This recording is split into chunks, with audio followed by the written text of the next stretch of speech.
पालिका निवडणुकांचा दुसरा टप्पा आज शनिवारी सुरू झाला। नगर जिल्ह्यातील 12 पैकी 4 पालिकांसाठी आज सकाळपासून मतदान सुरू झाले। सकाळच्या टप्प्यातच मतदानासाठी उत्साह दिसला। या 4 पालिकांसाठी नगराध्यक्षांसह 104 जागांसाठी हे मतदान होत आहे। उद्या 21 डिसेंबरला या 4 पालिकांसह पहिल्या टप्प्यात झालेल्या 8 पालिकांचा निकाल लागणार आहे। कोपरगाव, पाथर्डी, नेवासा व देवळाली प्रवरात सकाळपासून मतदानासाठी उत्साह दिसला। नेमकं कसं होतंय मतदान, कशी आहे स्थिती, हेच आपण आज पाहणार आहोत। नमस्कार, मी अद्वैता आणि आपण पाहत आहात अहिल्यानगर लाईव्ह 24।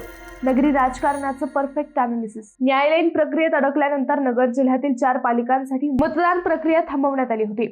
त्यात उत्तरेतील 3 व दक्षिणेतील 1 पालिकेचा समावेश होता।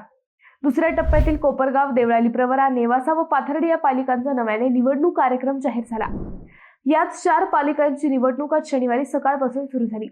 पहिल्या टप्प्यात 2 डिसेंबरला संगमनेर, राहुरी, राहता, शिर्डी, शेवगाव, जामखेड, श्रीगोंदा आणि श्रीरामपूर या पालिकांसाठी मतदान झाले, परंतु त्या पालिकांचा निकालही राखून ठेवण्यात आला।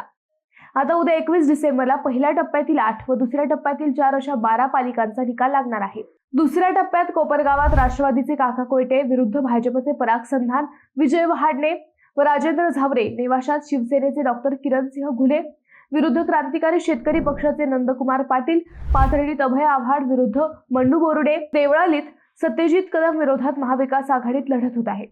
नगराध्यक्ष व नगरसेवकांसह एकूण 104 जागांसाठी तब्बल 376 उमेदवार निवडणूक रिंगणात आहेत। या सर्व उमेदवारांचे भवितव्य आज मतदान यंत्रात बंद होत आहे। याशिवाय जिल्ह्यातील इतर 7 पालिकातील 12 नगरसेवकांच्या जागांची निवडणूकही आज घेतली। या जागांसाठीही आज मतदान सुरू आहे। नगर जिल्ह्यातील 4 पालिकांच्या प्रचाराला जास्त अवधी मिळाला, परंतु आयोगाने निवडणूक खर्चालाही मर्यादा दिली, ती वाढवली गेली नाही। त्यामुळे या वाढलेल्या वेळेत डोर टू डोर प्रचार करण्यातच उमेदवारांना धन्यता मानावी लागली। अशा स्थितीतही पाथर्डीत मुख्यमंत्री देवेंद्र फडणवीस, नेवासा व कोपरगावात उपमुख्यमंत्री एकनाथ शिंदे तसेच महसूल मंत्री चंद्रशेखर बावनकुळे, नरहरी झिरवाळ यांनी जिल्ह्यात हजेरी लावली। त्यामुळे शेवटच्या टप्प्यातही रंगत वाढली। जाहीर प्रचाराचा काल शुक्रवारी शेवटचा दिवस होता, त्यामुळे या शेवटच्या दिवशी प्रचार शिगेला पोहोचला।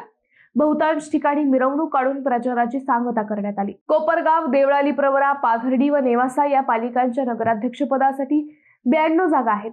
शिवाय जिल्ह्यातील नगराध्यक्ष पदांच्या इतर 12 जागा आहेत। या सर्व 104 जागांसाठी सकाळी 7:30 वाजेपासून मतदान सुरू झाले। पहिल्या टप्प्यात सकाळी 9 वाजेनंतर अनेक बूथवर मतदारांच्या रांगा दिसल्या। सकाळी थंडीमुळे मतदानाचा वेळ पहिल्या 2 तासात काहीसा कमी जाणवला, परंतु सकाळी 10 वाजेनंतर अनेक मतदान केंद्रांवर गर्दी दिसली। दुपारी व सायंकाळी शेवटच्या टप्प्यात मतदानाचा वेळ वाढेल असा अंदाज व्यक्त केला जात आहे। 4ही पालिकांसाठी चांगली चुरस रंगली असून उद्या या सर्व उमेदवारांचे भवितव्य ठरणार आहे। पहिल्या टप्प्यातील 8 पालिकांसाठी अंदाजे 73% मतदान झाले, त्यामुळे या 2 पालिकांसाठी त्यापेक्षा जास्त मतदान होण्याची शक्यता व्यक्त केली जात आहे। मित्रांनो, तुम्हाला हा विषय कसा वाटला हे आम्हाला कमेंट करून नक्की कळवा। शिवाय व्हिडिओ आवडला असेल तर चॅनलला सबस्क्राईब करून व्हिडिओला लाईक करायला विसरू नका। पुन्हा भेटू नव्या विषयावर, तोपर्यंत धन्यवाद।